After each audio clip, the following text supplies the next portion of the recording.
Muses of Mythology is a spoiler-heavy podcast. That's an understatement. We're going to discuss not just the events of this book, but the Rhineverse as a whole, and really anything that we feel is relevant. You can find full spoiler warnings in the show notes. Hero, don't play with the flag! Why are you doing that? I've got my Ace Pride flag, and it fell, so it's only hanging from one little nail now, and Hero's just like, let me just fuck with that. What are you doing? Stop doing that.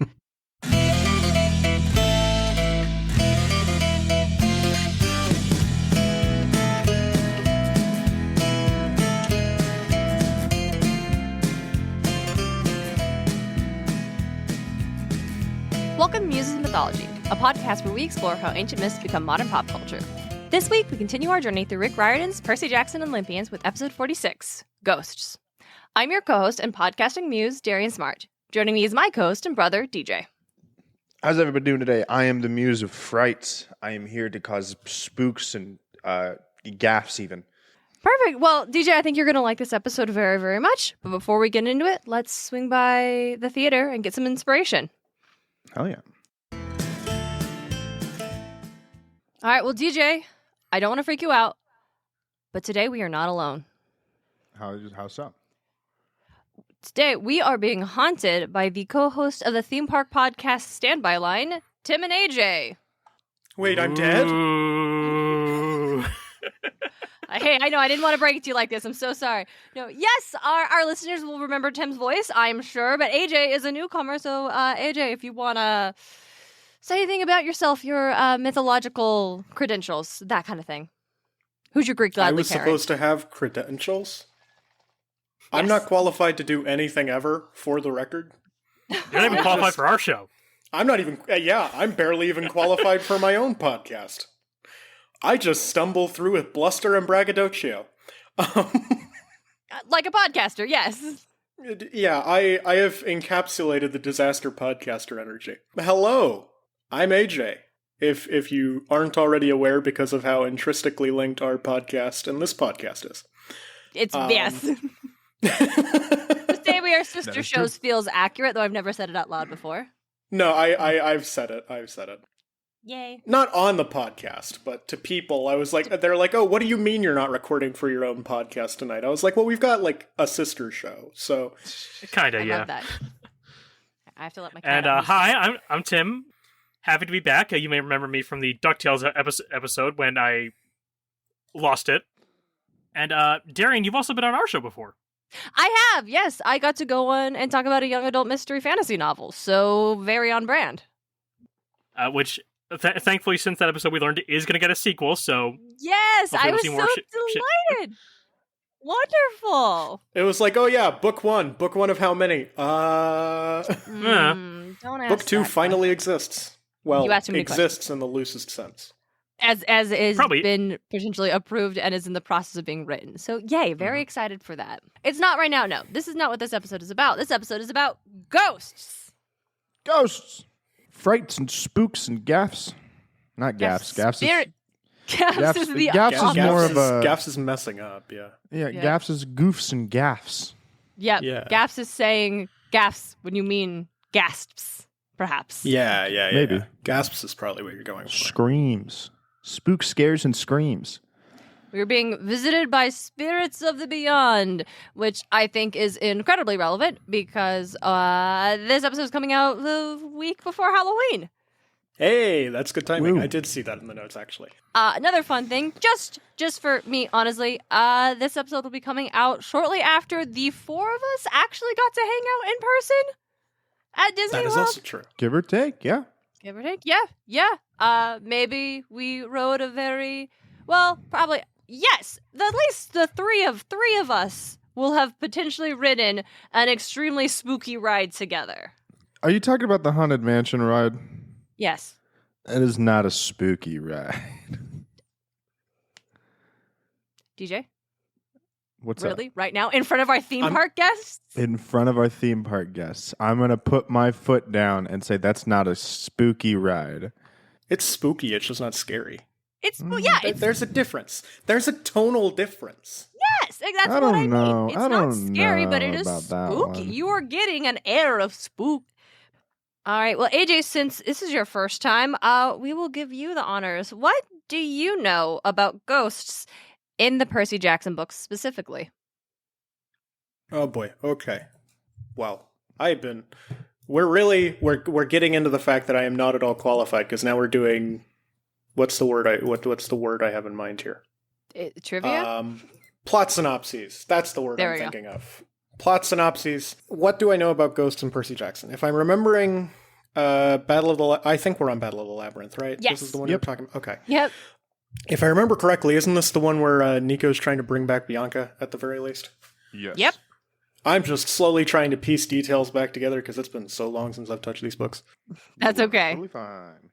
I read them in middle school after the movies came out because I watched the movies and I was like, wow, these are bad. And then everybody was like, hey, you should read the books. They're better. And they were better. And they are I better. I just never had the attention span to keep going after I finished the main 5. That's fair. And if I remember correctly, the plan was to exchange the soul with someone who's cheated death. Mhm. Within the context of this book specifically, I cannot remember much more on ghosts, other That's than fine. No. the constant impending point of like, oh yes, the underworld's a very tangible place in Greek mythology. Yeah, no, I think those are the big ones. Another big ghost that we have to deal with in this book is King Minos, who is very clearly. Yeah, we see him. He's become Nico's mentor. Evil. I have never seen the movie Whiplash, but I'm getting those kind of vibes. As someone who watched that movie once and barely paid attention to it, that's not an inaccurate way to put it. Yes, the vengeful spirit of King Minos, who is clearly manipulating a 10, maybe he is 11 now, year-old Nico Di Angelo, by getting him to try to...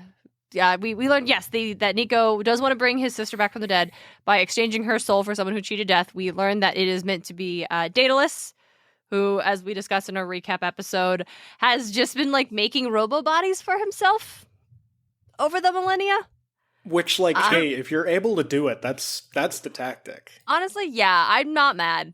I really don't count this as cheating death so much as just prolonging your life. It's not like Thanatos ever came to pick him up, really. So That's because his mortal body never really diminished. He was always putting his soul into something else before Thanatos could come get him. exactly. But hey, Thanatos never showed up. And that's what In terms of letter of the law, that pretty much means he's scot-free. he's fine. Here's the thing. I absolutely believe Thanatos is sitting there waiting for his mortal body to die, and then the moment it got transferred into a thing, because you don't see Thanatos really until you die. Yeah. Unless he like really chooses to show yourself. He's only there to pick up your soul. Mm-hmm. So his soul never left a body. And so Thanatos was probably there waiting for it to leave his body, and it never did. And he's like, you motherfucker. Yeah. I could also see it be... So that's cheating death. As a wise man once said, when there's no cops around, anything's legal. Exactly. But here's the thing. So- The cop was there watching him do it, and he could do nothing. So yes, this I can almost see it being like the other way of like setting a timer and every once in a while just checking in like, hey, is your mortal body dead yet? No, I transferred my soul to this other thing.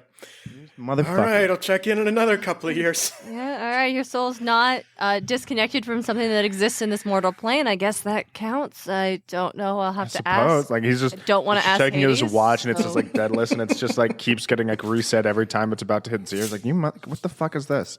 It's just like, Basically. why am I even here? No, I feel like Hades honestly it isn't even encouraging Thanatos to do it at this point. It's just like, look, if you bring him down here, I'm gonna have to deal with him, and I don't want to deal with him. No, actually, we know that canonically, Thanatos actually has a list of all the souls he's supposed to pick up.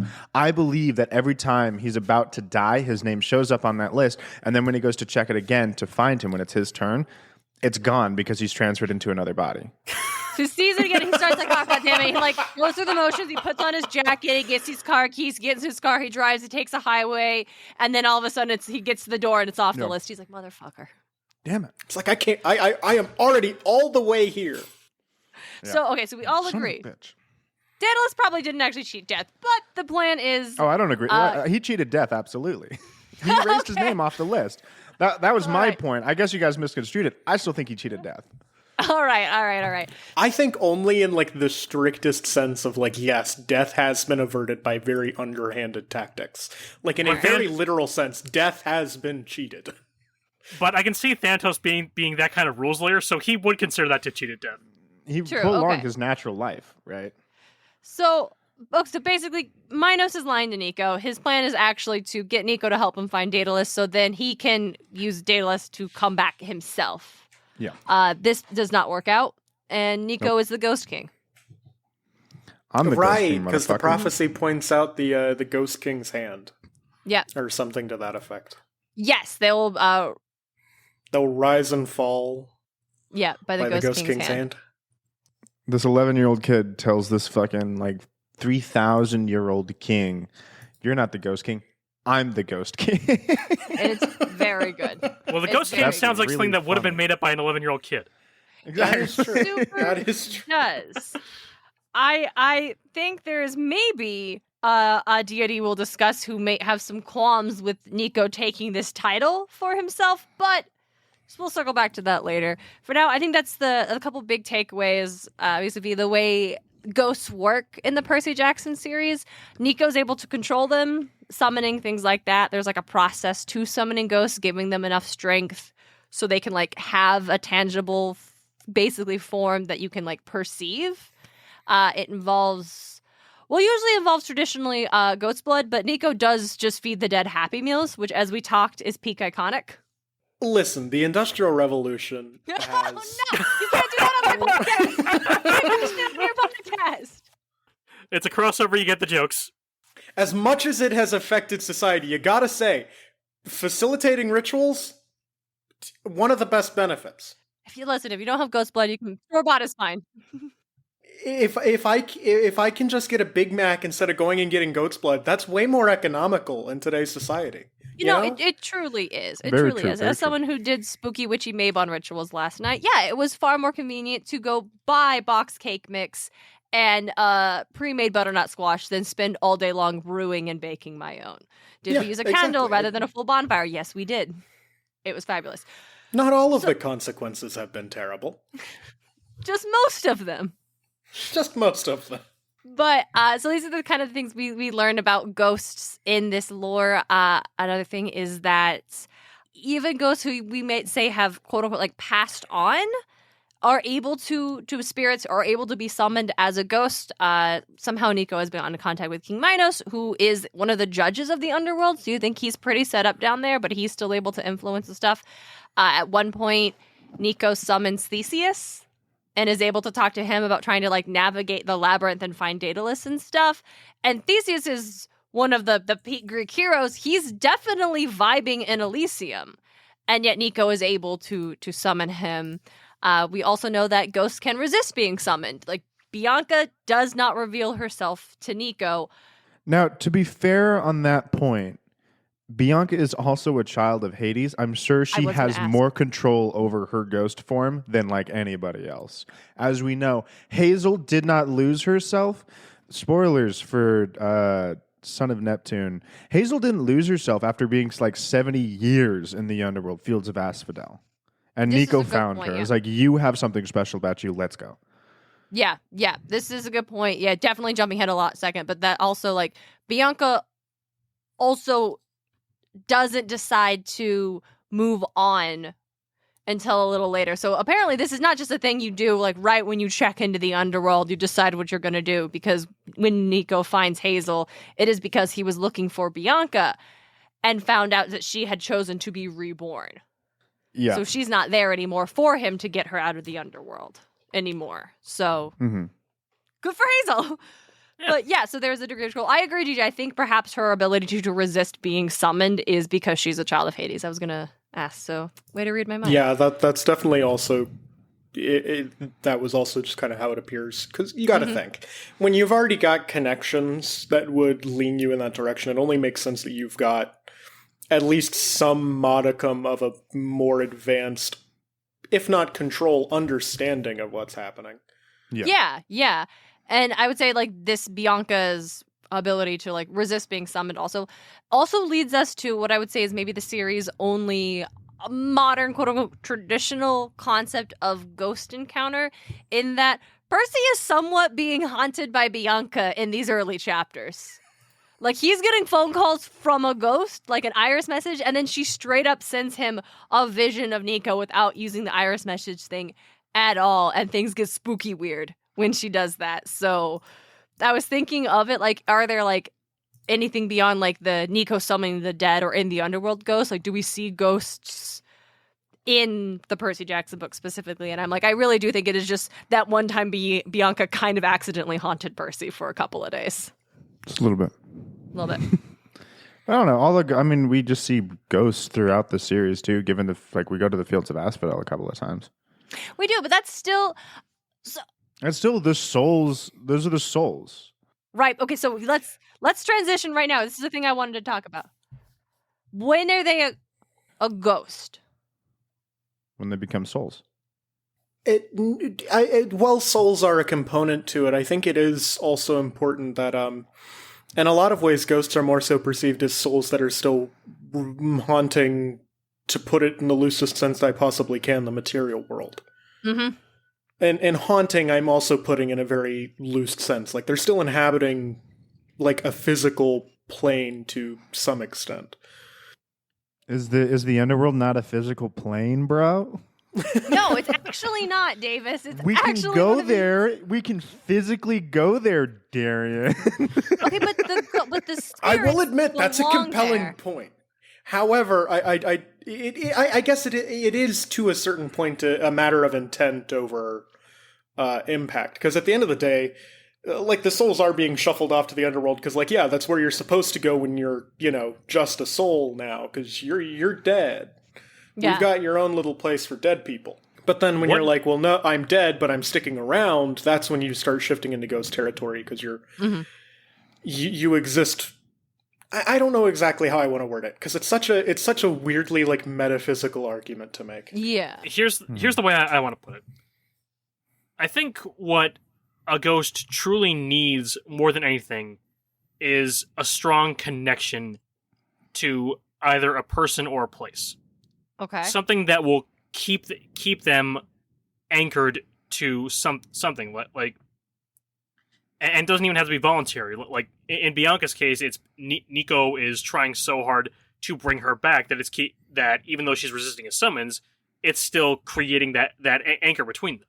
Yeah. I think that makes a lot of sense. Let's talk about this ghost plan. All right, Minos. So you roll up, let's say it works, and now you're in a human body, you're alive again. And the year is 2000 undisclosed. What are you going to do?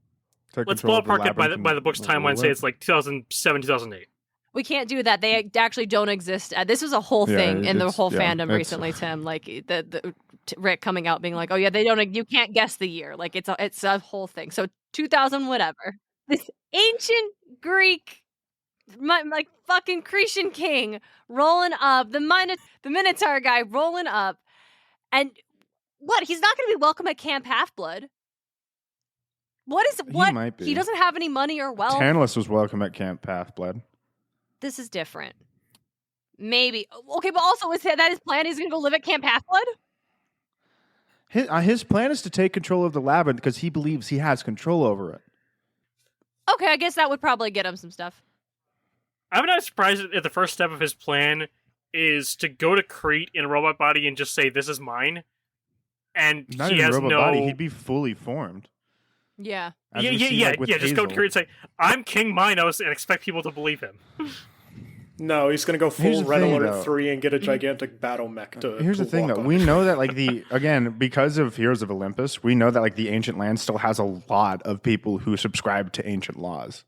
So if he shows up and he's, like, actually King Minos, and the people who lived long enough to realize he's King Minos would believe him and just be like, yeah, all right, cool, you're our king now. Welcome back. Okay, yeah, but judge that against the rest of the population of a not small island in Greece. Yeah. Who'd be like, We could no, also, I don't know. I mean, we could also talk about the first ones that we saw in Blood of Olympus, those snake people. Yeah, the ones that just live underground and do nothing. Yeah, but, like, they still, like, if Minos wanted, let's say like there was, I don't know, something equivalent to the first ones at the Crete, he could be like, all right, well, let's just get rid of everybody here who doesn't think I'm king. Yeah, Do you think the humans actually could have done anything against those first ones? No, fuck no. You make a compelling point. Okay, so let's talk about. I'll raise you. Don't underestimate Western Europe's willingness to glass a small island in the Mediterranean. Fair. You think England isn't willing to glass the place and come in and take the artifacts? I'm thinking they're not going to The be able British to do Museum shit needs because tribute. this is fucking magic bullshit. I don't think that, and we already know that like human technology doesn't work against these fucking things. No, Unless it's completely fair. celestial bronze. I like, just it's wanted to not make a gonna work, British or Museum imperial gold. joke. No, that's super fair, but Valid. it's still like, what are they actually going to do against monsters that actually aren't affected I by think, guns? Like, at all? I think at the worst, Crete would just become, it would definitely, like, could Minos do it? Absolutely. Would it have been worth anything by the time the rest of the world has anything to say about it? Probably not. No. Okay. But Minos so will be happy, and that's really all Minos is going for here. So in ancient Greece, ghosts were a thing. But not like a thing now, like not like poltergeist a thing, but they were a thing. Well, let me explain. So, mostly they're referred to as shades.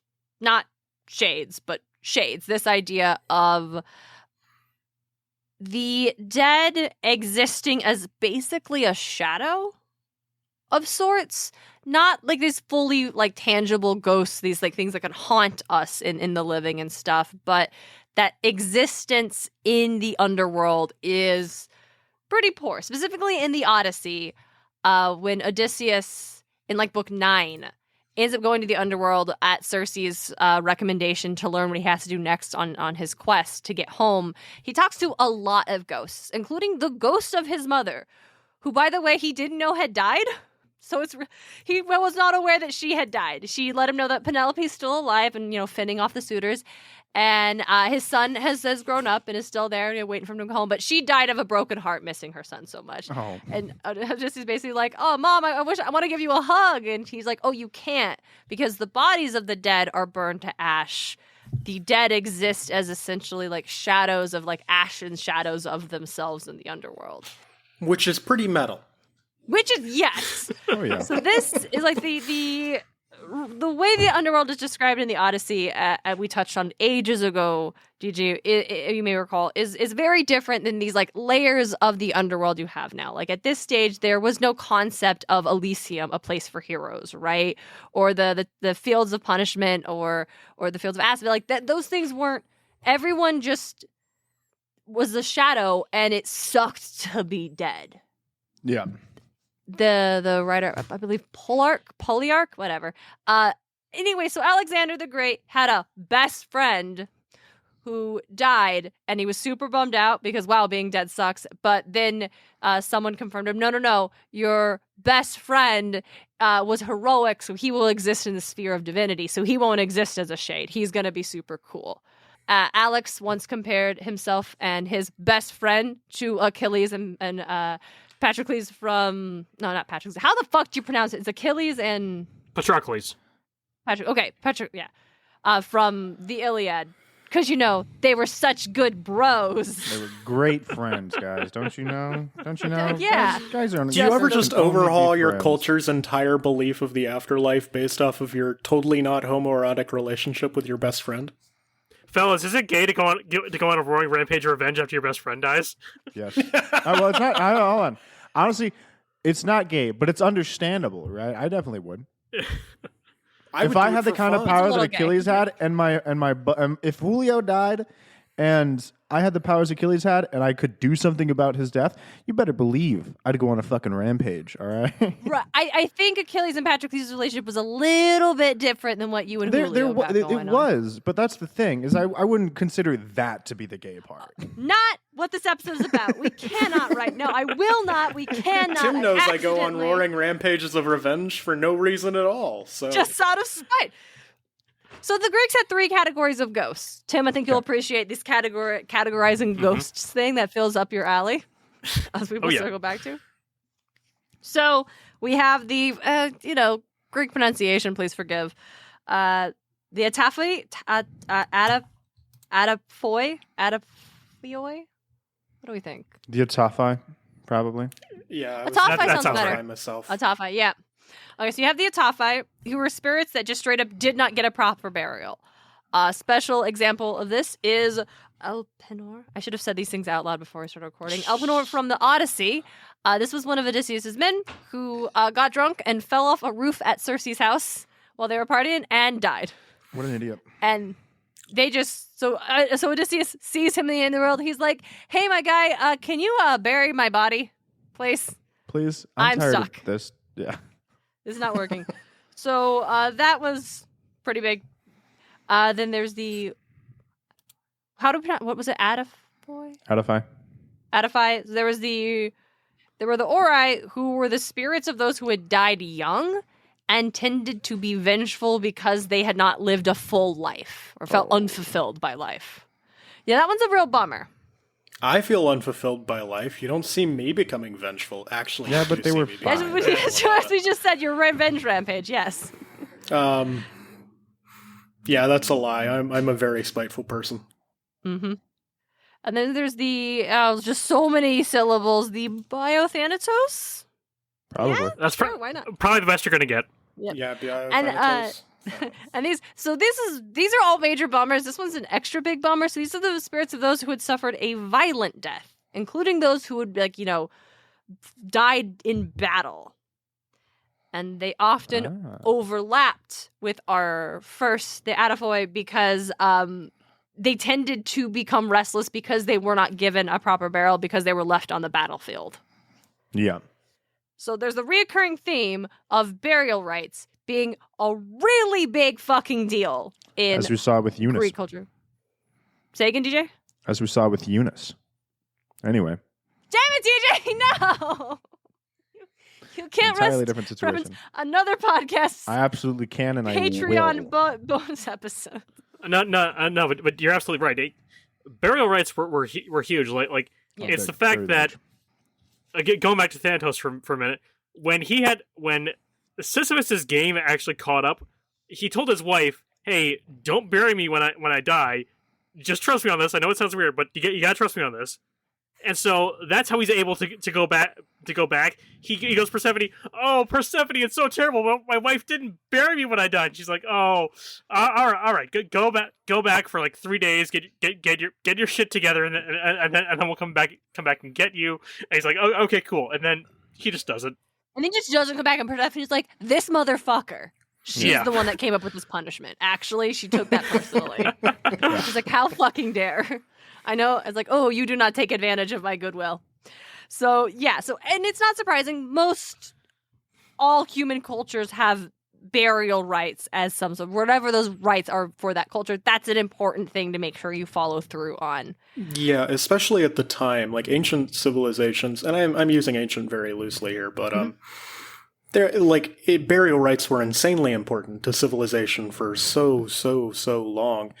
They still are, but not nearly to the effect that they were in classical Greece or any civilization before them.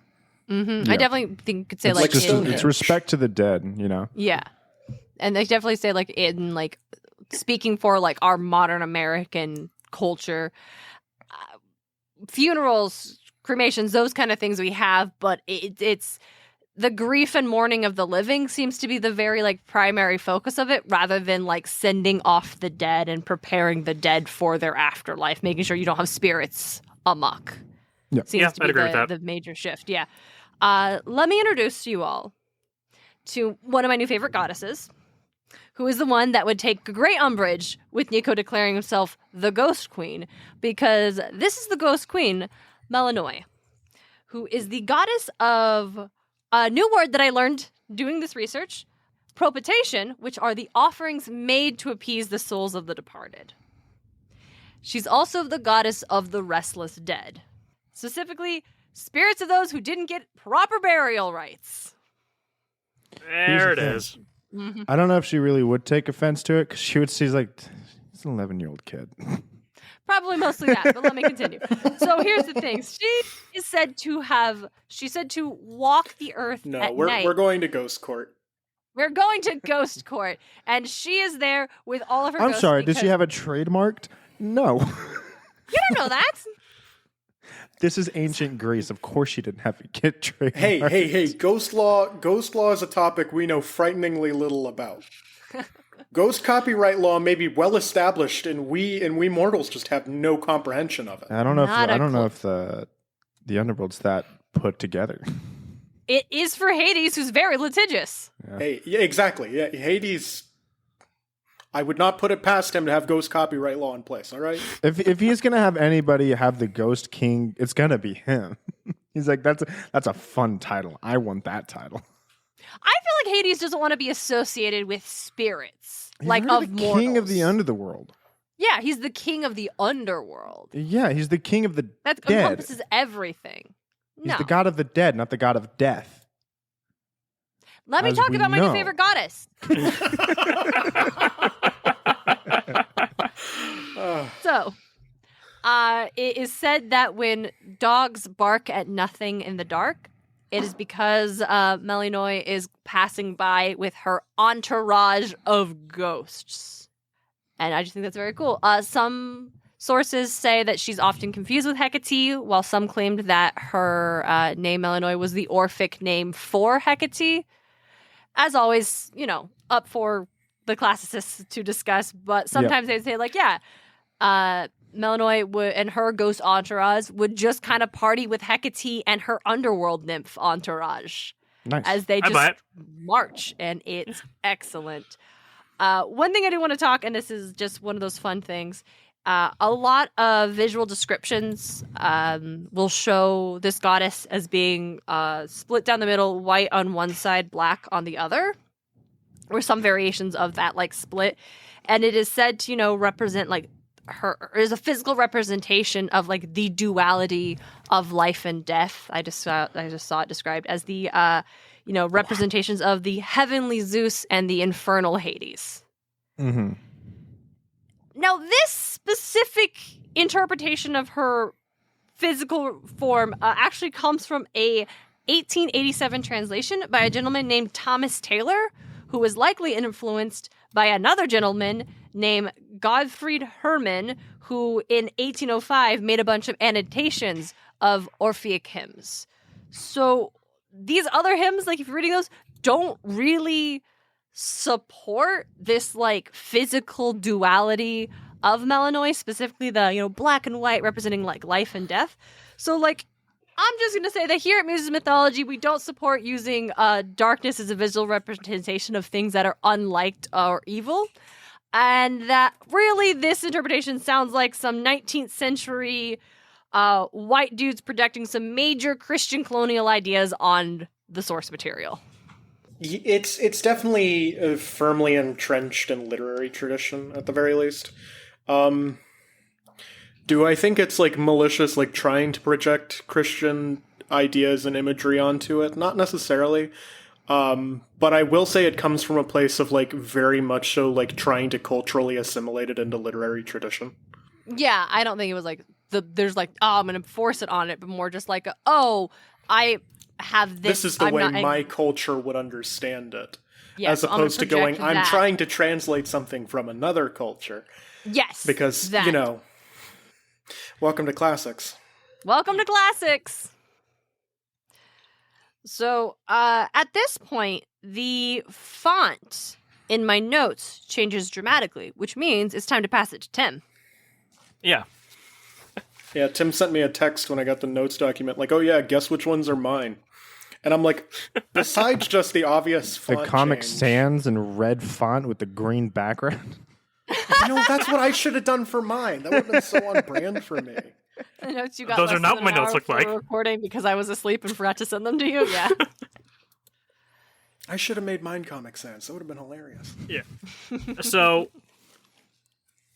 I don't know if you... I don't think you've had an episode specifically on this, but, like, there's been some discourse on, like, how so many mythologies throughout human history have had some kind of dragons. Like, everybody has dragons. No. Everybody had ghosts. Everybody has ghosts. Like, if you have a concept of death, you have a concept of the unquiet dead. Mm-hmm. Yeah. It's most of the time, if you have a concept of death, you have a concept of somebody passing on, and then the people who just chose not to, and so now they're like, what are the people that didn't choose to do? Right? Yeah, not going where What do you're you do with the ones that are still here? Yeah. Mm-hmm. Paradoxically, because ghosts are so varied, even the requirement that they need to be dead isn't exactly universal. Please go on. One of my favorites is the Banshee from Irish mythology. Banshee are typically described as short women with gray cloaks over gray cloaks over a green dress with long stringy hair, and their most famous attribute is their wailing, or keeling as it's rather known, which is used to And killing is indicate a much more fun term, let's be real. Yeah, it is. Which is meant to indicate that a death has either just happened or is impending. So, harbingers of death and all that. Yeah. But Banshee themselves are not the spirits of women who have died. They're more closely associated with the Fae. Yeah. Even though, like, by any other definition, they fit what you would think of as a ghost. Yeah. Mm-hmm. Yeah, they definitely have a white woman type deal. In Smite, they actually have the Banshee Cleodna. And they she's do obviously, she's got her whale. Years She can to open a rift to some, I don't exactly know what she opens a rift to, but it shoots out a bunch of ghosts. It's great. It's nowhere And then good. she can walk through walls, which is so horseshit. Hey, that sounds perfectly fine. Can Fucking she also dealing disappear with- and fly? That just sounds like my first. I mean, place in disappear. Ultimate. Yeah, disappear, Yeah. and she's flying in the same sense that, like, I don't know, hovering off the ground is flying, right? Excellent. Check. But yeah, walking through walls is the most annoying fucking thing because she can literally just be like, "Oh, hey, you're attacking me? Not anymore. I'm literally inside a wall that you cannot go into." That's another thing. You can't even necessarily count on ghosts to be incorporeal because, like, I'd say ghosts are like one of the only mythological creatures that to this day still get new stories because like one of the quintessential American ghost stories is the traveler on the Sorry, What continue. did you say? that, yeah. Danny Phantom. One of the quintessential American ghost stories, all right? Danny Phantom. It starts with this kid. He's 14 years old, and his parents built a very strange machine. It's designed to view a world unseen. Yes, I believe I'm familiar When with it this didn't tech. quite work, his Yeah. parents, they just quit, but Danny took a look inside of it. And was there a great big flash and then everything just changed? His molecules got rearranged. Phantom. Okay, we can't. No, it's not in pop culture section now. So I the love how the traveler- tone of that just completely shift for that last line. Like you were You're gonna taking get a that so copy- like I seriously. love the way he academically, says and that just- line. It's great. His You're gonna get a molecules copyright gotta for that. rearrange. You gotta say it like that. So, the As traveler- I was saying that. Viacom's yeah, gonna like- smack us down like the hand of God. It's funny. Like you'll see like a young girl on the side of the road hitchhiking, and you're alone. It's the dark stretch of highway in the middle of nowhere. So you pick her up and you take her to her house, Never good. and Never good. yeah, and Those she are- seems I to be love for all those intents and ghost stories. purposes. Those are fun. Yeah, she seems to be for all intents and purposes.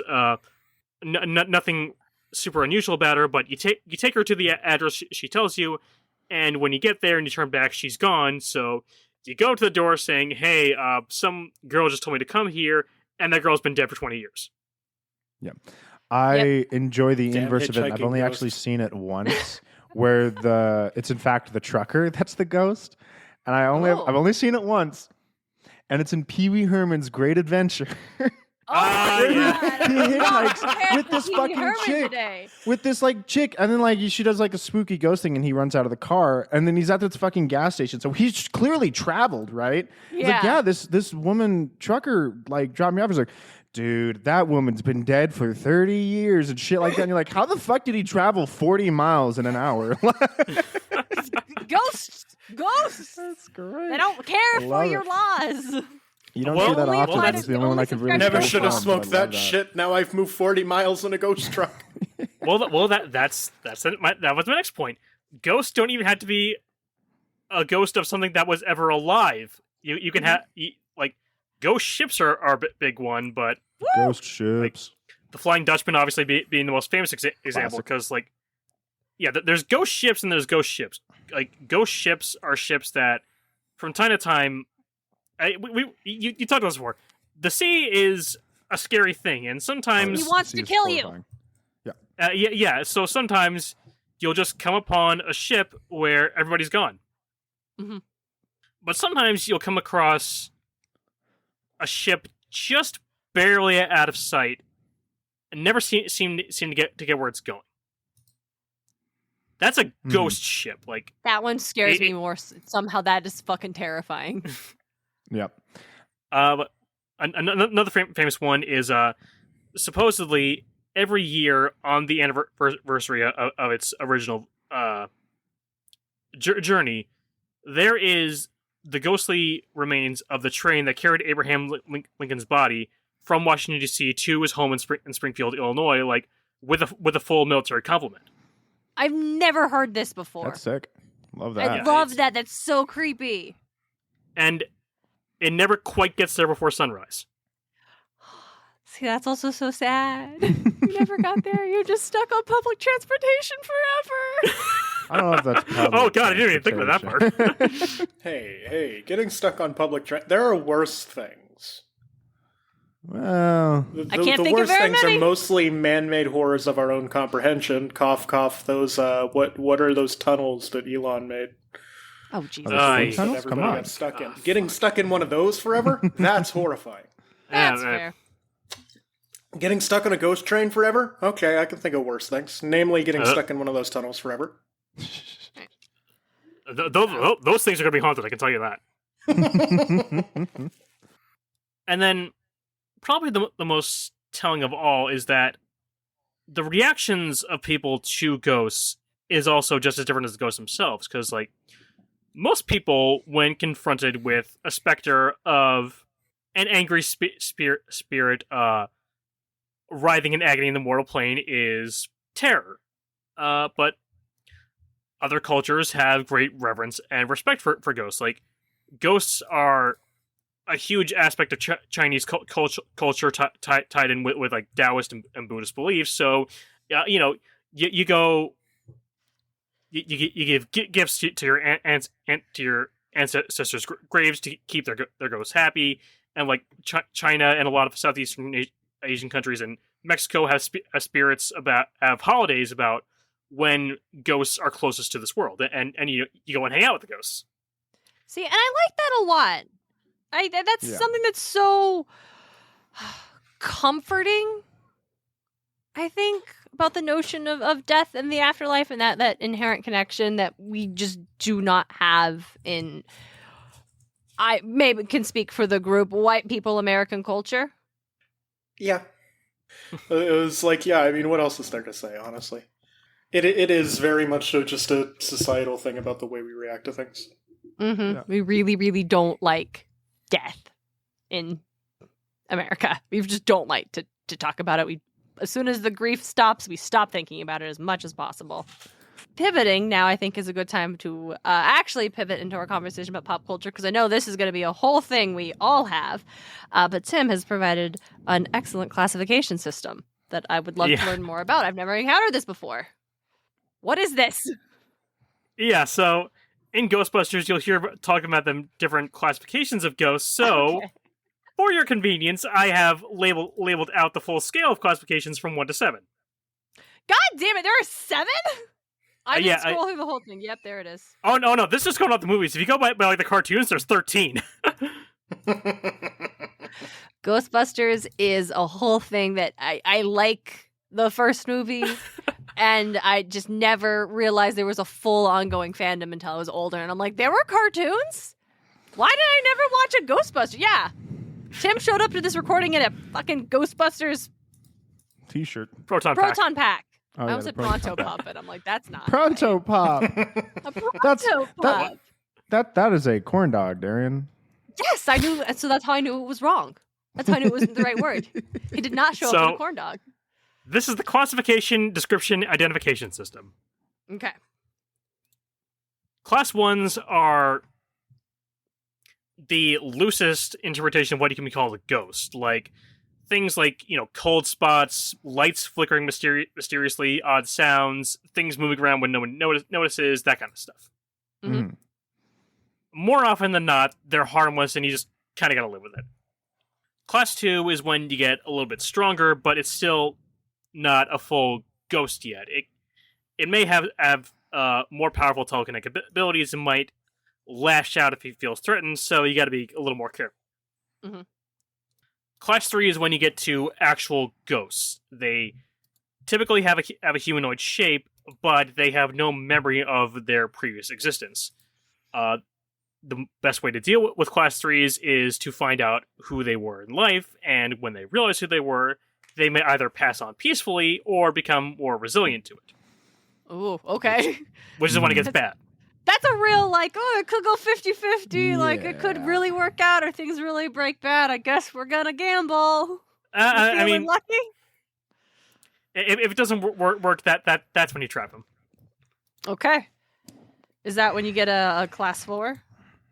Class no, 4s. Sorry. Yeah. Class 4s are similar to Class 3s in that they have the humanoid forms, but they still have their a sense of identity and memories or an approximation of them. Okay. So, in order to properly deal with them, you have to know who they were in life, because, if they're haunting something, they might be inclined to keep haunting something and not tell you, here's my weakness. Yeah. Mhm. And with that better sense of identity, if they have access to an outside power source, they can make themselves stronger and a bigger threat. Mhm. Class 5s are manifestations of powerful emotions or ambient psychokinetic energy, like things that'll just build up over time, or ghosts of, if there was a battlefield, it might be a ghost of sadness, or if this was a hospital, a ghost of like disease or hunger or things like that. Yeah. That's And cool. I like that. believe Class Sounds 5s are also very- the first one we hear mentioned in the movie, isn't it? Yes, Because Slimer Slimer's a Class 5, and I think the line is something to the effect of, "What you just had there was what we call a focused, non-terminal repeating phantasm, or Class 5 full roaming vapor." Yep. I was waiting, so And I was a going to real ask, and nasty which one one at is that. Slimer? And a real nasty one at that. They can have humanoid features like a face or limbs, but they are distinctly non-human in appearance. Okay, so it's not. So Slimer isn't a guy who died. Slimer is the combined energy of an experience or concept given physical form. Sometimes. Okay. It depends on the iteration of Slimer. Different options of Ghostbusters have different classifications for Slimer. Yeah. Correct, yeah. Class 6 is animal ghosts. They mostly retain their habits and instincts as their normal animals, but depending on the circumstances of their death, they can be more powerful than they were in life. Classic. So, Okay, honestly, it's a step up for them.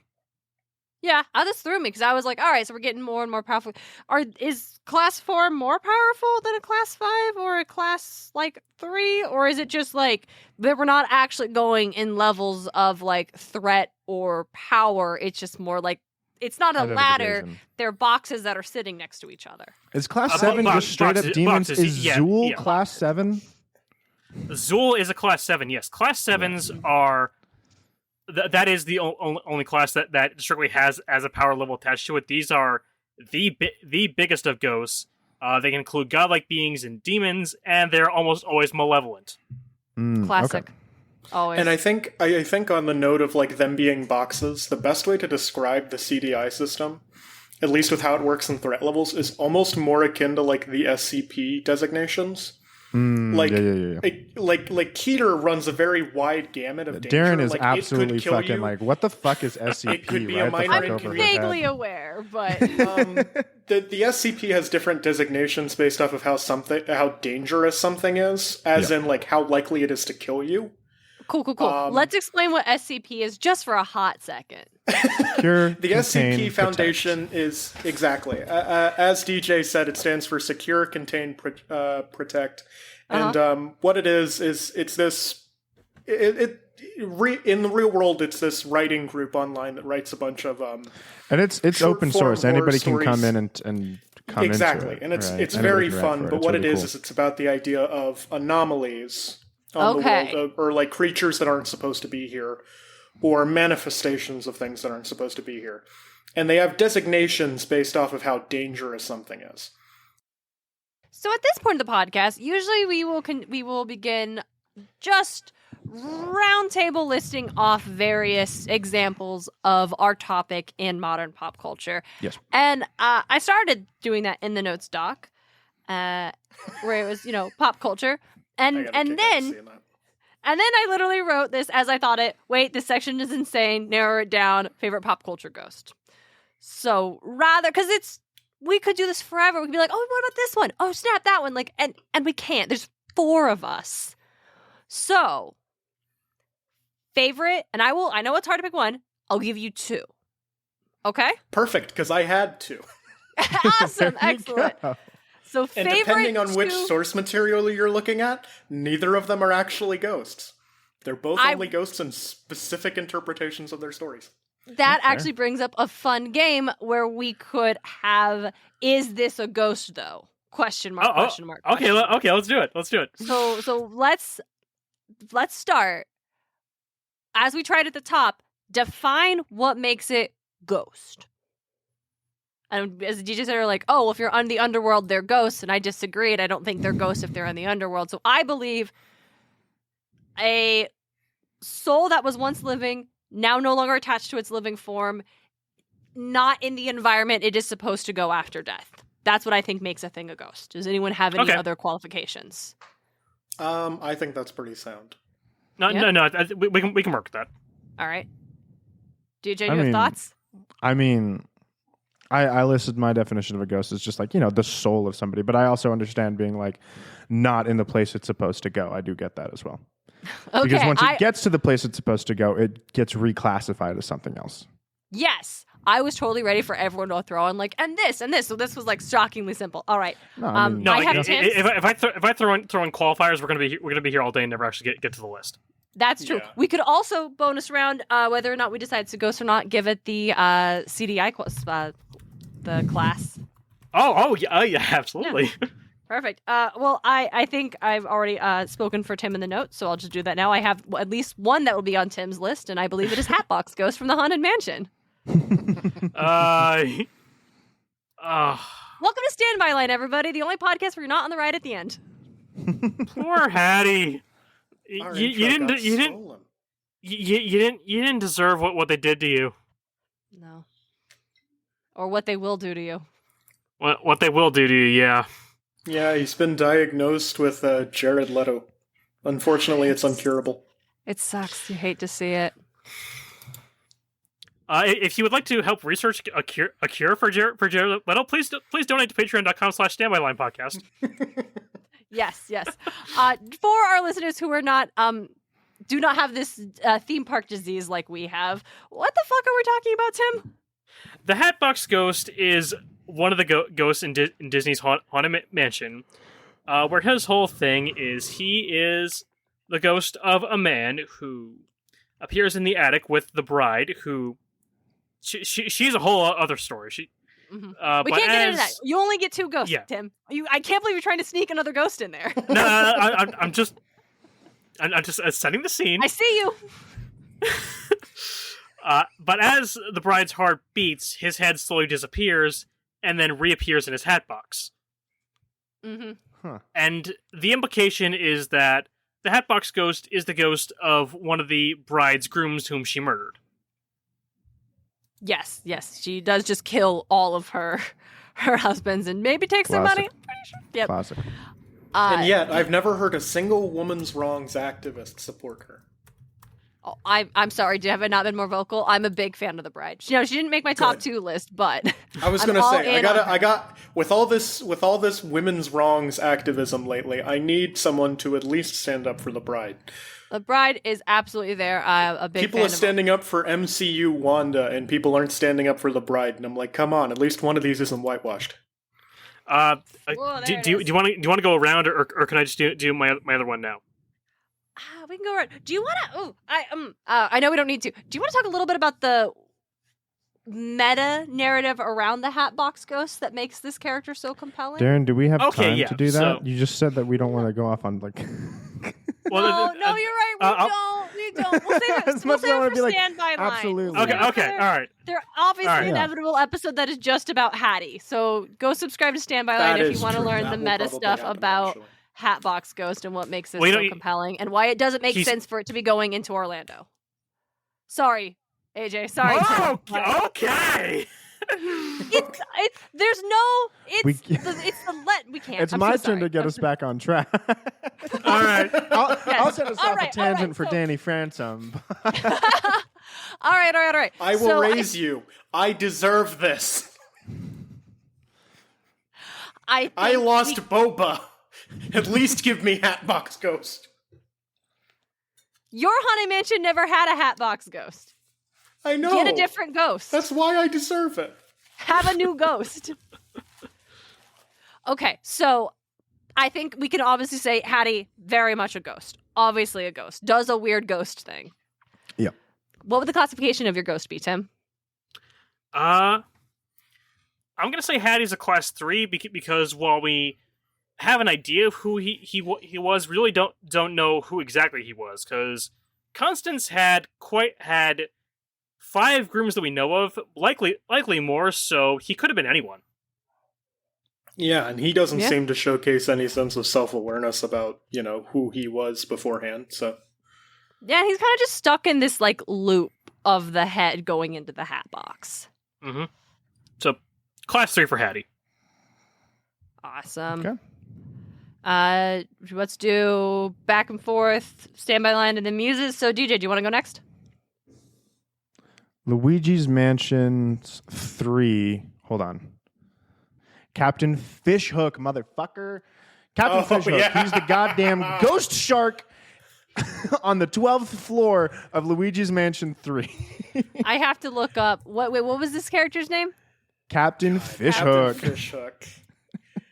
Captain Fishhook, Luigi's Mansion. And he's got a ghost He's just a ship. shark! He's just a He is shark with an eye literally patch, just a shark. and he's got like a ghost ship going around that same level. Or Good like for him. you're on his Good ship for and him. you're like fighting him. It's great. I love Captain Fishhook. Captain Fishhook. Honestly, it was a tie between him and like the big bad Madam. Hold on, what the fuck was her name? Oh, she's really fun too, yeah. She literally just Oh, goes, ha, ha, Helen Gravely. It was fucking So great. I love Ghost it. Shark, what is that? Classification 5? 6. Be class It's 6. definitely class 6. 6. It's the classic. It's the animal one. Especially considering the fact that he does get to a point where he literally possesses the ship. Yeah, it's great. I love it. So, okay, Captain Fishhook. What a king. I'm curious. This is something that I don't know if it's. I played the first Luigi's Mansion. I actually beat it. We had it on GameCube, and I literally played it in an entire afternoon. Beat the whole game start to finish. Yeah, the first game is not It's Not short. long, no, I mean, but so I is, like, all didn't the other move the games, whole but it's time I still- was playing yeah, it, still and I cracked just as was fuck. kneeling on the ground. And when I stood up, my legs had never hurt worse than in my entire life. Yeah. The ghosts. Yeah. Are they dead souls or are they ghost creatures? The ghosts themselves would technically be class 3 since they don't have like humanoid forms up until you get to the boss ones. Then those are or not class 3. Class 5 is the ones that don't have humanoid forms. And then the bosses are class 4 because they have humanoid forms and remember who they are. Okay, so they are dead people, basically. Yeah. The bosses are definitely dead people. I'm not so sure about the mini ones, like the orange the dude, mini the ones, green it's guy, the never banana fully boy. elaborated on. Yeah. They're just Because there's a little ghost guys. baby in the first one, and wow, that's a big Yes, fucking bummer, yes, gang. yes. Oh, Yeah, that was the very first big boss. Yep. I like the dancing ones. The dancing one was fun. I think I just like the ballroom scene of Haunted Mansion, though. Well, look at me sneaking ghosts in, too. Is King Boo a guy? Was he a guy? King Boo is Are Boos probably guys? I don't know. because we I have think Boos this is like Never throughout the lore. fully elaborated. I think boos are just their own species that exist as like semi-ghostly creatures. Which I still think that King Boo has the coolest design out of any ghost, or at the very least out of No, any King Boo's a iteration great of design. King Boo. And specifically in Luigi's Mansion. Like, if we see King Boo and like anything else, he looks lame as fuck. I'm sorry to say, but he's he just a looks Boo with a generic crown on. Boo. It's Yeah, like- Boo with the Yeah. crown. In Luigi's Mansion, Oh, he's he got does that look- green tint, those fucking eyes, the purple gem crown. Dude, Yeah. he's cool as I just hell pulled it up in so you can see him Luigi's side Mansion. by side. Yeah, he's very cool. He's very scary. All right. So definitely, the shark is definitely, we agree. It's is Ghost. honestly a tie between the shark or Helen Gravely. I love Helen Gravely. I think she was super fun. Just as a character and as a boss fight, I thought she was just a blast. And DJ's also sneaking extra ghosts in. Yeah. All right, AJ, you're up. Okay. I will start with my one that's like even more debatably not a ghost, and that's Gentleman Ghost from DC. He is a villain Interesting. whose entire theme is just that he is a Victorian British ghost. Love it. And half the time, he's not actually a ghost. He's just a guy who dresses up like he's a ghost. But there is one storyline where he's actually a ghost, and the way they do it's pretty fun. Yeah? Because he's a highwayman in the 19th century, and he goes by the name Gentleman Jim, which is why he becomes, Gentleman Ghost. But he runs into two gunslingers who are actually... I'll get to that in a minute. But they kill him because of a perceived slight that didn't actually happen, but was feasible enough to believe. So then he finds out that because they didn't actually ascertain that he was dead, he's kind of like in a weird state of limbo. Uh-huh. So his soul is still allowed to wander the earth until his killer dies. Because then at that point, whatever's in charge of determining whether or not he's dead has both of them, and it's like, okay, now this is relatively sorted out. The problem is, the gunslingers that killed him are reincarnations, because DC loves reincarnating ancient Egyptian nobility. Mm-hmm. They're two of the nobles that keep getting reincarnated. Yeah, I am So reading this on the Wikipedia right now, and it's Because fucking buck they wild. never die, he will be a ghost forever. And how does he use that, you ask? He just robs people. Yeah, I love it. He just Arrest people with steals a fucking things. He has a flintlock pistol, bro. Like, this shit's fucking wild. Yeah, he's just genuinely so phenomenal. You left out the is part just where a these- goofy The little dude. gunslingers who killed him are reincarnated as Hawkman and Hawkgirl. Yes, yes, What? yes. Okay, Um, okay. Yeah, Hawkman and Hawkgirl are the people that killed him. And on one hand, he's like, oh, hey, I kind of hate you for killing me. But on the other hand, since then, he hasn't really bothered them. And it's really funny. And every once in a Because no while, one he wants to gets use them included. anymore? That is partially it. Now anymore, he gets recycled for like Justice League Dark. When when Justice League Dark or like Suicide Squad Black have a story, he gets used. Because he's a literal ghost. Mm-hmm. So he fits into themes about like dark, ooky, spooky, scary Yeah. stuff, because he is a ghost and a villain. Okay, so yeah, looking at his wiki, it looks like it jumped back and forth based on like continuity, whether or not this motherfucker was a ghost or not. It seems like right now sometimes he's just he a is dude. in fact ghost. Sometimes Yeah, he's right a dude now he's a using tech ghost. to pretend to be a ghost. Yep. Okay, so he is currently a ghost. I say ghost. Sometimes Sounds he's a like dude- a ghost. Sometimes he's a dude using tech to pretend to be a ghost. Sometimes he's literally just a dude that has managed to gaslight everybody into thinking he's a ghost. Not even tech. He's just He's a that Scooby Doo villain. Exactly. He's just using Pepper's He's just ghost that like magician good at his tricks. job that people think he's a ghost. Like, oh my god, he moved through that wall. He threw a smoke bomb and climbed out a window. I love it.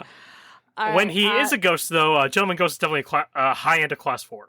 I was gonna say class 4. Yes. Yeah, definitely. Very class much 4. so. Class 4. Okay. I had to think about this one a lot. And I'm the one that came up with this question, so you'd think I would have had answers immediately. I didn't. It took me literally this whole week. So my first one, maybe perhaps at this moment, number one favorite ghost from pop culture, the one shade who cheers on Zagreus in the There it underworld. is. In the I knew he was in going to the- come in the up. tournament place. Yep. Just And the now one, we're going into the whole, one like, shade. okay, That's it's in not the a underworld. ghost. So Go I have fuck walked yourself, right, and I Darien. realize now as I say it, I've walked right into my goddamn classification. You can't Is a use shade. my Is a classification shade. after you changed the classification. All right, that's not a ghost. That's a shade. Yes, it is. You're absolutely right. It is exactly an ancient Greek ghost. No, go fuck yourself. I was saying earlier that the things in the underworld were ghosts, and you said no because they belong there. Go fuck You're yourself. right, You they're can't. shades. You're No. You're right, they're shades. All right. No, you're absolutely right, and I totally forgot about that. I actually had come up with this before we did the episode, and now I'm like, fuck. The shade is still my favorite, but you're right. On the classification, he is not a ghost. He is a shade. He's a good boy, and I think cosplaying as that one shade with a Zagreus banner and running around and cheering on Zagreus cosplayers at a con would be very fun. So, yeah, we know who that's for. It's for me. All right. Yes. It is also for Charlie. All right. So then I guess I could say my number 2 one, but I feel like round 2 of this game is going to be peak chaotic, and I kind of want to save it for chaos round, but I'm assuming we all have our second choice is one that's just going to really blow a hole in things. So yeah, I got one you're not ready for. No. Yes and no. Then the only thing I can think know. of now is maybe Gentleman Ghost would have been funnier for Chaos Round because of the fact that it's just like, oh yeah, he gets killed, and then the people who killed him come back as Hawkman and Hawkgirl. Yeah. I guess I too must be somewhat basic, I suppose, and say it is Madame Leota, also from the Haunted Mansion. Yeah. You gotta love Leota. God. Yep. For those who also do not have the theme park disease, Madame Leota is the ghost of a fortune teller whose physical presence in this realm is her head inside of what we can assume was her crystal ball that in the room in the ride levitates, and she is just like giving basically like warning you this is the point of the ride where ghost shit really starts to pop off, and it might be because Leota straight summoned them. It's very cool. Oh yeah, absolutely. She absolutely does. Yeah, she's like she's summoning like goblins and ghoulies from last Halloween and shit. Like it's great. It's great. Yeah, it's Leota. Also in question whether or not she knows she's dead. It depends on the story. There have been several interpretations of the story where she hasn't been aware of that fact, and I don't know how I feel about that. Yeah, or maybe she was. That story didn't make a lot of sense at the end. It could be the fact it that she really woke didn't. up one day and her head was just in the crystal ball. It's like, I guess this is my life now. I never technically died. That I would just woke believe. up here. That sounds like something that would happen to her, yeah. Yep. However, I will say one of the short stories named after her is Talking Heads, and I had a chuckle about that because I love Talking Heads. So The band, not the story. The story no, was the bad. story was terrible. Yeah, the story was like wretched. my least favorite So of uninteresting. the graphic novel. However, the band, phenomenal. So instead, I've replaced the memory of that with Madame Leota doing the dance David Byrne does in the Once in a Lifetime video. There you go. Fantastic. How does she do it without a body? I don't know, but she does. Yep. So we know for a fact Leota is in fact a person who has died, and not just like this manifestation of like the idea of like psychics and the energy of the house, because we see her gravestone outside the manor. So Yes. class 4. Yeah. Yeah. Most of the time I'd agree, but like in stories where she doesn't know she's dead, I'd actually argue class 3. True, right? Because that's the thing, Yeah, they don't that is realize fair. they're Class 3.5. humanoid. And she's human. She only has her head, so she's not fully manifesting. She's in the ball.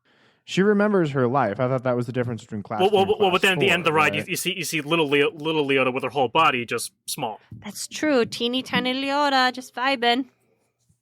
Bye bye. All right. How did she get her body back? Nobody knows. Don't worry about it. Don't worry about it. All right, Okay, Tim, who so- you got Don't for ask us? questions you aren't prepared for the answers to, boy. Welcome to Chaos Round. What do you got for us? Okay. So this one is the ghost of an actual person.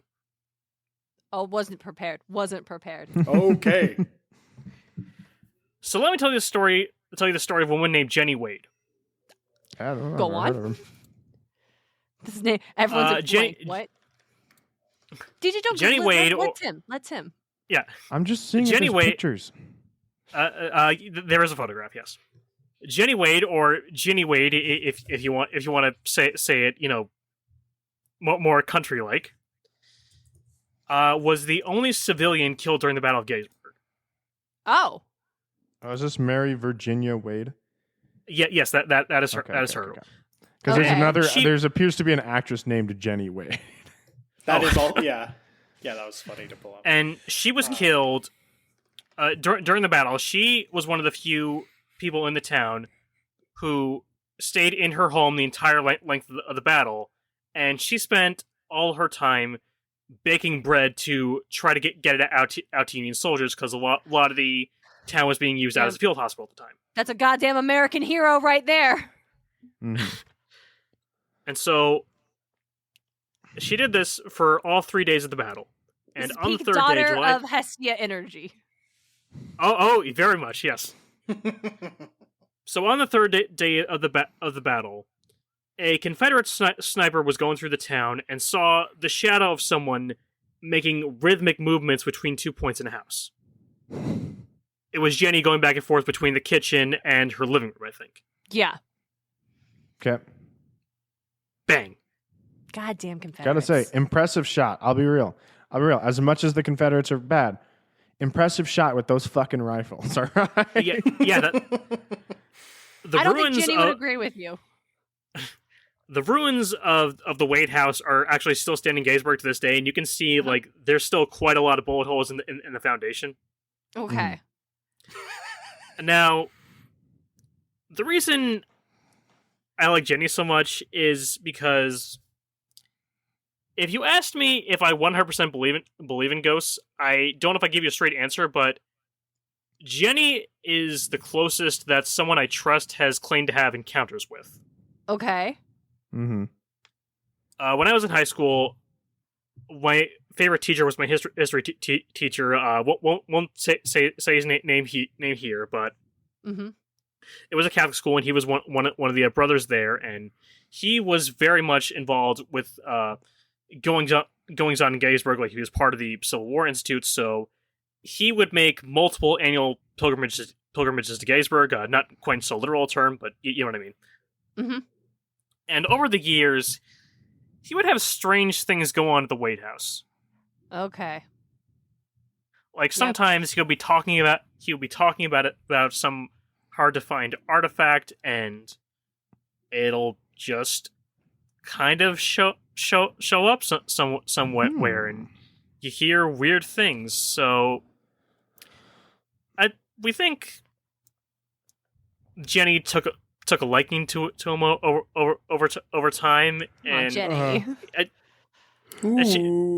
She would bake him bread.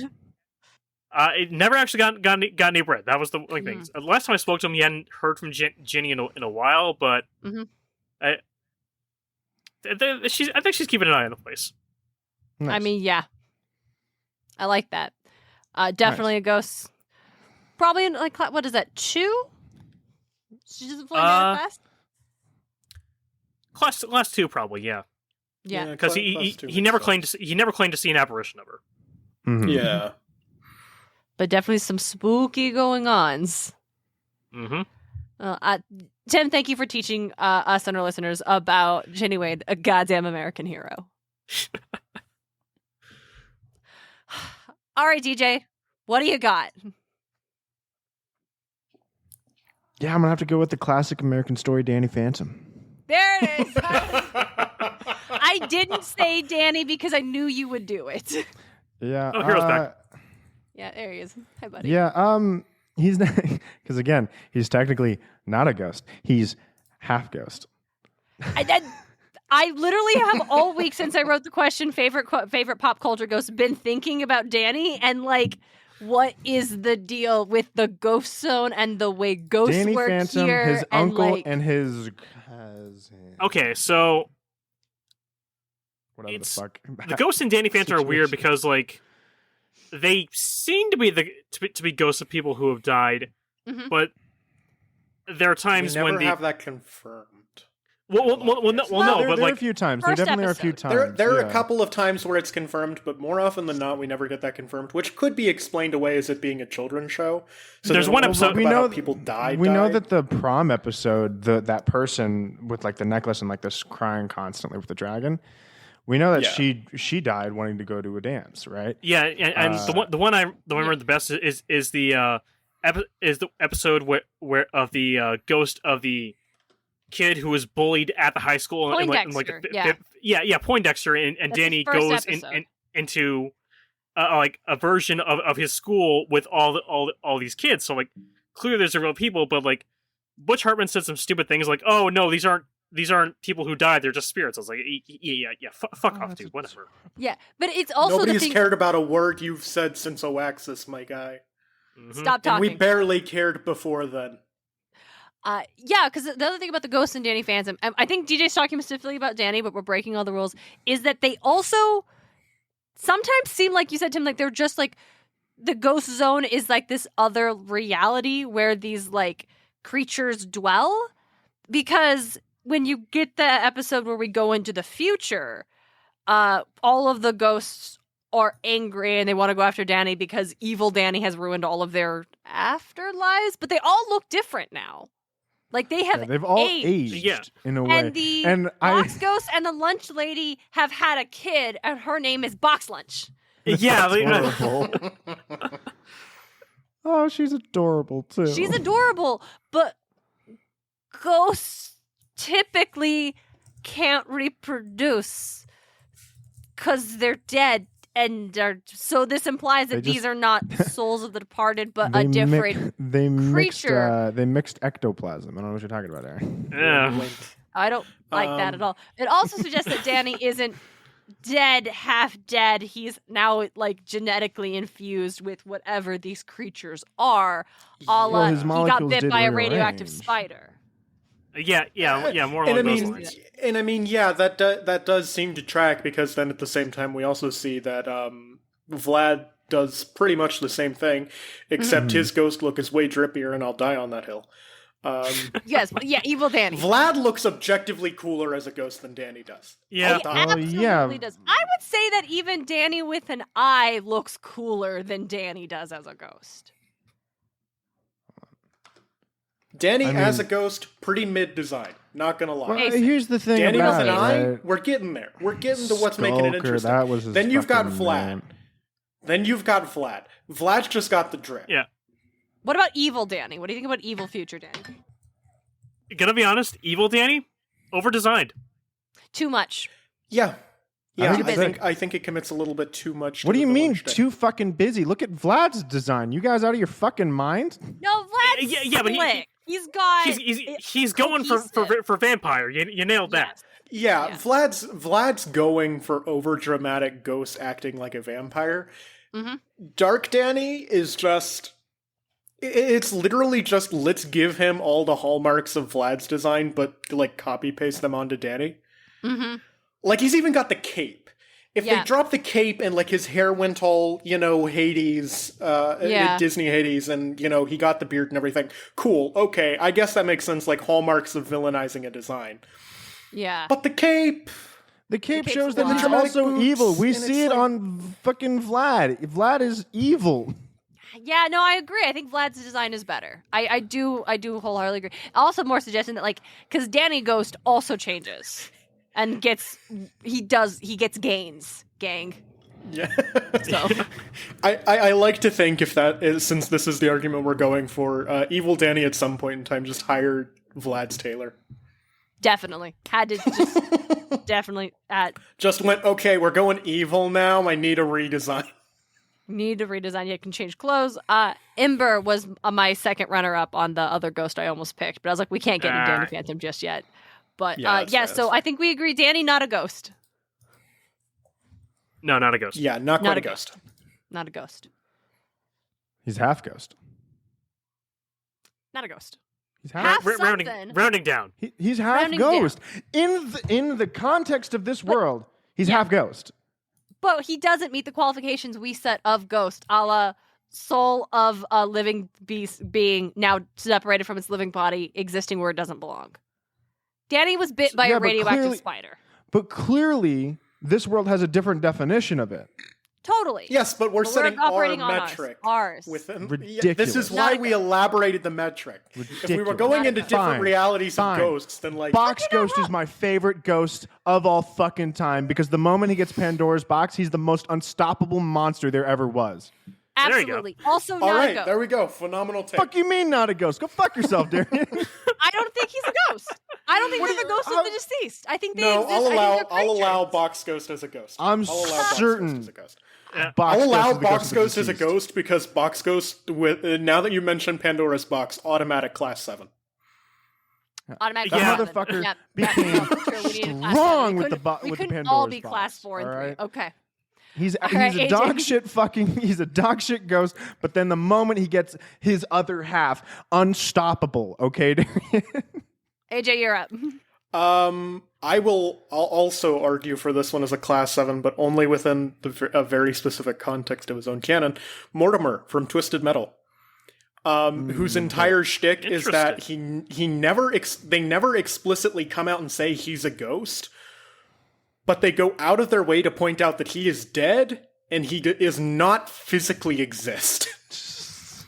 And the best part about him is he's the only character that beats Calypso in like all of his endings. Like he literally just gets woken up the night before the tournament, finds out about the tournament, says, "I'm gonna kick that guy's ass." Nice. And runs off and does it. And just kills dozens of people in the process. So I've just looked up this character. I'm not familiar with Twisted Metal at all, beyond that clown face that appeared on the cover of the games that came out Twisted when I was Metal, making it's a series of games that are literally just like demolition derbies, but with guns, and people die. Cool. But they're all under the guise of this tournament run by this vaguely supernatural being known as Calypso. Some canons say he's a human with demonic powers. Some people say he's a demon in and of himself. In one canon, he's literally just a guy that's gaslighting a bunch of mentally ill people. That one's kind of funny, but Twisted Metal Black's a weird game. But Mortimer is... everybody's competing in the contest for the end goal of having a wish fulfilled by Calypso. Mortimer, most of the time, just wants to go back to being dead. And I will say that one of the biggest confirmations we get for Mortimer being dead is the fact that in his profile, it literally says he was born 6 feet under. And I just think that's funny. I think that's a funny detail. But Mortimer is described as a keeper of lost souls, helping those who met an untimely death get revenge on their killers. Ooh. This year, he's carrying a very strange cargo that will not rest until Calypso has been taken out. Okay. Like, literally everybody else wants wishes. He just rocks up, beats the shit out of Calypso, and goes back to being dead. That is great. Here's my biggest takeaway of Mortimer. I looked up Mortimer so I could see what this character looked like. And before I describe it, I'm going to say then I also clicked the hyperlink for Calypso. And Calypso looks like exactly what I was expecting to see in this Twisted Metal game. Like just what I pictured. Yeah, this is the kind of character I was expecting. Mortimer, not that. Mortimer, not that at all. Mortimer looks, honestly, but just old dude, vaguely Crypt Keeper-esque, but not quite so withered and wretched. I've always explained Mortimer as Crypt Keeper, but more vaguely human. Looking like the Crypt groundskeeper Keeper, but from Vincent Scary Price Movie and Edgar 3, Allan. bro. Crypt Creeper meets Edgar Allan Poe. That's a good way to put it, yeah. And, Just not what I was expecting to see, but 100% of what I was expecting to see a la Ghost that AJ likes. Yeah, he's so funny. I think the quote in his ending is the one where they describe he has a special cargo is he pulls up and Calypso's like, "Well, what's your prize going to be?" And he literally goes, "I'm not here for a prize, Calypso. I have a prize for you." And literally just opens up this box and unleashes like millions of souls onto Calypso. Nice. And they just kind of tear him to pieces. And he goes, "It's the souls of everyone you've doomed to die. Enjoy that. I'm going back to sleep." Interesting. So what the fuck? Sorry, he's definitely dead and doesn't exist. But if he was born 6 feet under, does that mean Mortimer as this existence just woke I think up that's a dead, joke about the or- fact that he just woke up. Because one of the stories implies that, like, the only one in which he actually has a wish, he gets woken up by a bunch of drunks wandering through the cemetery he's buried in. He wins the tournament and then wishes, can I just go back to being dead? And I don't Calypso's want to like, do this. yeah, sure, okay, whatever. He's like, I don't really know why I'm here. However, I will argue for the fact that he is able to literally launch a character who may or may not be Satan himself into eternal torment. Mortimer is also a class 7. I will say yes. I will Definitely. say yes to Mortimer being a class 7. Okay. Because Sorry, he literally I just went kind to- of seems like he's the Grim Reaper. Yep. Except he's not the Grim Reaper, because there's also a Twisted Metal character that is literally the Grim Reaper, Nice. who also wants to kill Calypso, but for very different reasons. I went to Calypso's Twisted Metal fandom page, and I saw that he had this iteration in Twisted Metal Small Brawl. And I didn't even know that Small this was Brawl a game. is the First canon of all, where Mortimer's didn't not a even ghost. know that was this was a game. It makes sense that he's not a ghost, since everyone's a fucking child in this one. Yeah, Small Brawl is Twisted Metal. Is Calypso Twisted hate Metal's it. attempt at making a kid-friendly Calypso looking game. like fucking Sid, bro. Like Looks Sid, like but a bad, worse, looks bro. like a bootleg Sid. However, I will say in Small Brawl, Mortimer also gets one up on Calypso by, if I remember correctly, the ending is that Calypso steals Mortimer's pet frog. And where Calypso has been keeping him was apparently full of toxic radiation.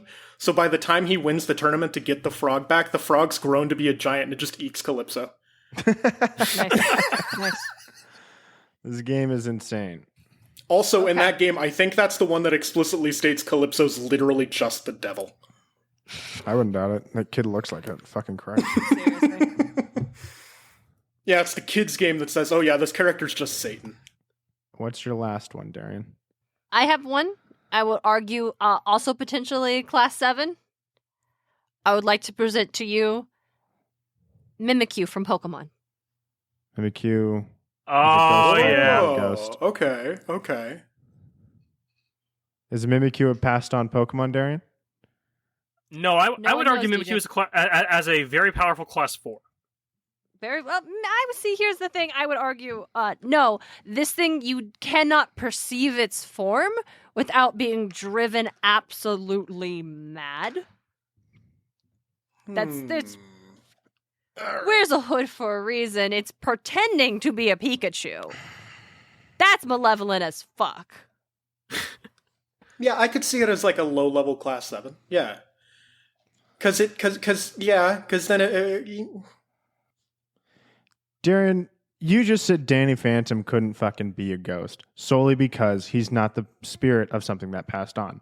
Okay. Neither is Mimikyu. It's a ghost Pokemon, DJ. It's a ghost type, motherfucker. It's ghost Pokemon. No. Ghost type is entirely Ghost different Pokemon. to ghost Pokemon. As we know, because there are actually ghosts that are ghost types. that Yeah. is true. That doesn't mean Which is a Mimikyu is just a that's ghost type. Fucking Drifloon, fucking Gengar, fucking, and like that whole tree of Gengar, Bayonetta, whatever the fuck her name is. Those are actually ghosts being like possessing something. Chandelure. Yeah, these are all What is this ghosts. Marshadow? Hold on. I'm changing my answer. It's Marshadow. It appears to be Okay, made actually, yeah, Marshadow's really fun too. Marshadow's a really cute design. It's Marshadow.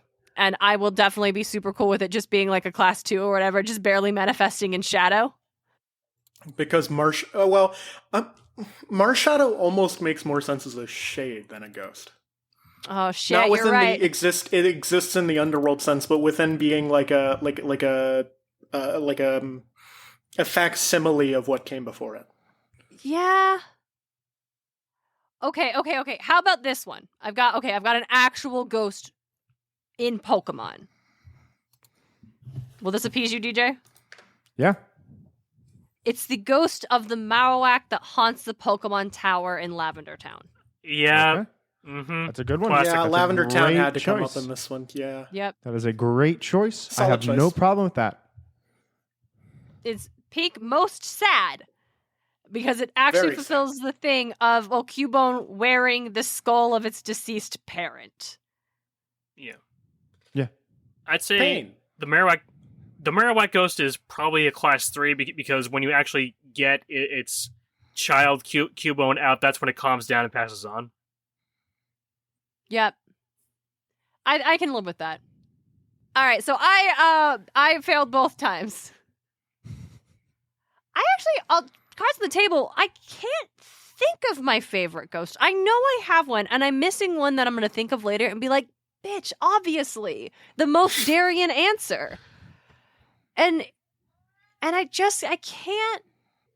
I'm going to be real. I'm just glad for the fact that I managed to pleasantly surprise Tim with both of my choices. I was hoping neither of mine would be predictable enough, and they weren't. So I'm happy for that. DJ had fun just bullying me this whole episode, so. Yeah. Well, first of all, you started. It was fun to watch. All right. Everyone seems to come from the mythology, stay for the sibling banter. You started it. All right. There are so many more ghosts. Obviously. There's a ton of Obviously, ghosts. there's so many more ghosts, so many more stories, ghosts from like lore, ghosts from history, and we could go on and on and on and on and on. We won't. We can't. So we'll end it here. But dear listeners, obviously we are in peak spooky season, and I would love nothing more than to hear your favorite ghosts. Please let us know on Instagram. I will obviously be posting something in the story for you to tell us. Hit us up on Twitter. Tell us more ghosts. I'm not done talking about ghosts. And if you're not done hearing about Tim and AJ, where can people find you? You can find us on most. Try as much as you like. You will never find me. But you can find me. I'm on most major podcatchers under Standby Line, and we're on Twitter and Instagram at Standby Line Pod. So definitely come check us out. We have had a few episodes talking about ghosts in the past, mostly haunted mansion ghosts. Yes. Very much. So if you need more of that this Halloween season, we got you covered. Absolutely. Morty from Luigi's Mansion 3. It's a great ghost. He's he's the only ghost that you don't catch. It's great. The Phantom from Scooby-Doo. That is a good. Fu from Warring Stage China. That's a very fun myth if you've never read it. I believe Definitely. it. All of the ghosts in Mulan. The ghosts in Mulan are really Ghosts fun. in Mulan are very good, DJ. Yeah. The Headless Horseman. Shit, Yeah. I think that Ooh, was the one I was. Is he a ghost or is he like a guy? He's a ghost. Oh no, he is absolutely He's a a ghost. ghost. He's a fucking ghost, Yeah. bro. He's like ghost. He's like textbook ghost. No, the horseman is that guy. He's just running Ichabod out of town because he's an asshole. Ichabod's the asshole, not the guy. No. Well, and then like in some other iterations, he's an actual fucking ghost, Darien. Yes. I'm waiting for you to keep coming, but we have to end these episodes. No, that was the end of it. No. The Headless Horseman is the ghost of a Hessian soldier who was killed in the Revolution when a cannon blew his head off, and now he's looking for his head. It just got co-opted because Ichabod's an asshole. Let's just get him out of here. Let's get him out of here. I'm over these adaptations that make Ichabod sympathetic. No, he was a dick, and Katrina definitely orchestrated the whole thing to get rid of him. I hope she did. I sincerely hope she did, because she can do better. She can do better. Retellings happen all the time. And if you like to hear more retellings, you can swing by and hear more of us over on Patreon at patreon.com/Muses of Mythology. It is our birthday month. We do have birthday episodes coming up and extra goodies over on Patreon. Not coming up. They'd already be out, right? Well, I'm not going to make any promises. Not going to make any promises. What do you mean not going to make any promises? It's the end of the fucking month, Darien. Like, what the fuck? I'm not going to make promises we can't keep. And if you want to give us a present, you can get yourself a present by swinging over to our merch store and buying our Muses of Mythology stickers that are available to purchase right now. You will find a link in the description. Yes. Thank you again so much for listening. Tim and AJ, thank you so much for being here. This was an absolute spooky delight. I so look forward to / very much enjoyed our Disney World time. Thank you so much for having us. By the time this is going to come out, Holy shit, we've known each other for almost 8 years, and only now we're just gonna meet. It's wild. Internet I know. friendships are It wild. happens. It happens. I like how I have also had a revelation that I've been doing something for 8 years now. And I like how we've all just had a revelation that like 8 years of our lives have passed this week. That's fun. Yeah. Yeah, it's been a year, been a time. We will be back in your years on Tuesday, November 11th to talk about The Labyrinth. But until next time, don't be like Zeus. Don't be like Zeus. That is sound life advice right there. Yeah. Muses of Mythology is created and hosted by Darren and DJ Smart. It's edited by Darren Smart. The show is produced by Darren and DJ Smart, as well as Tim O'Connor. The Crystal Con Man. Our music is Athens Festival by Martin Hain. And our cover art is by Audrey Miller. You can find her on Instagram at bombshellnutshellart. Want more Muses of Mythology? Support the show on Patreon. Just $1 gets you exclusive bonus content. Get more at patreon.com/Muses of Mythology. You can also support the show by leaving a review at lovethepodcast.com/Muses of Mythology. Or tell a friend why you love the show. Don't forget to check out all of our episodes and episode transcripts at musesofmythology.com. Thanks for listening.